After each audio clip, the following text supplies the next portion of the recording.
荔枝角人氣越南菜唔 book 位真係未必食得到。其實越南菜都唔係淨係得生牛肉湯可㗎，火焰鐵板肉眼、乳鴿竹筒飯，仲有原條魷魚筒。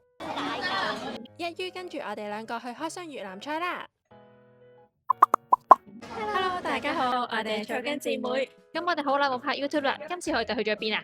我哋今次嚟到 D2 Place 嗰度咧食一間越南菜。咁即刻跟我哋睇下食咗啲咩呢？ Let's go！上網見到牛有晒火焰效果咧，已經預咗一定要嗌噶啦。咁佢嚟到啦，唔單止係個賣相好吸引啦，食落呢個牛肉真係好香軟，而且有好香嘅黑椒味嘅。佢完全咧唔會係好韌啦、好乾嘅感覺。呢個我哋 recommend 大家一定要嗌，絕對唔會後悔。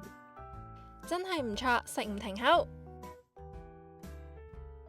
鐵板上嘅原條魷魚啦，佢上台嘅時候咧已經滋滋聲，非常之吸引，流晒口水嚟啦。佢切開咧，佢啲肉食落去咧係爽彈，唔會好粉啦，亦都唔會咧韌到咬唔開，絕對唔係呢兩樣嘢。加埋嗰個辣辣地嘅燒汁咧，超級高分呢一個9.8分啦。真係好食啊！另一個主食咧，因為見到 menu 上有竹筒飯啦，平時都好少見嘅，咁所以都點咗嚟試一試。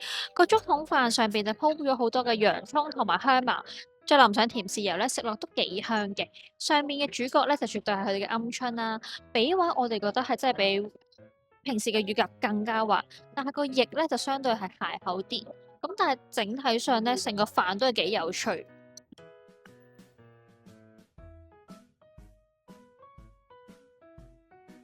佢嗰個酸辣湯咧，我哋都有好 recommend 嘅。佢酸酸辣辣，有啲似冬陰功嘅感覺。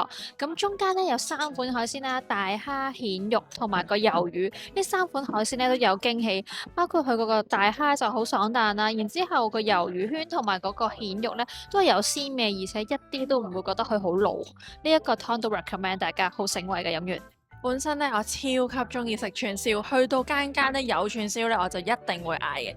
今次呢一度咧有一個6條嘅雙拼啦，咁包括咧係各半嘅豬同埋雞。你啱啱食完呢個雞咧，覺得佢咧個肉咧夠大嚿啦，而且咧中間食落去好滑嘅，重點係非常之入味，唔錯。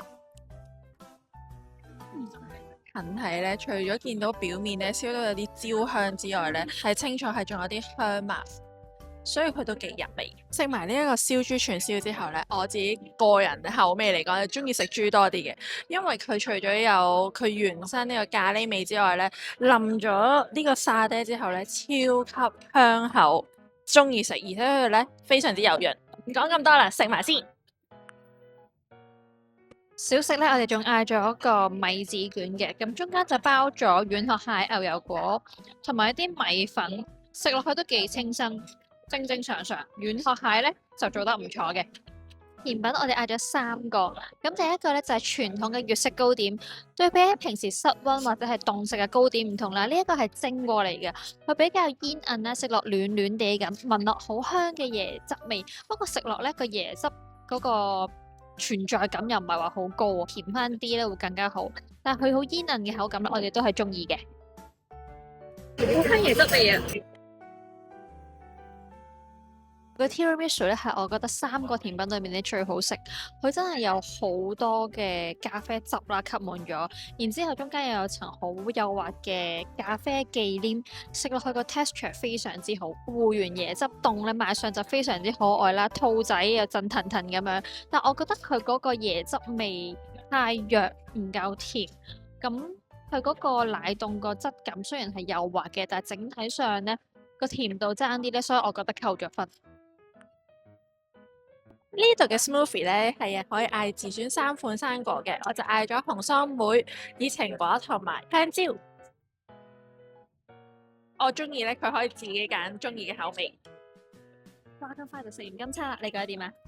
我幾中意食佢個鐵板嘅嗰2個菜式嘅，特別係個火焰牛啦，睇得又食得，絕對有驚喜嘅。另外咧，我覺得佢個酸辣湯都唔錯，佢酸酸地咧非常之開胃，飲完之後咧即係有解咗膩嘅嗰種感覺。咁其他咧？我覺得嗰2款小食咧，我會中意食個沙爹串燒多啲。咁因為佢真係好香啦，好香咖喱味啦，入晒味，而且啲肉都好嫩嘅。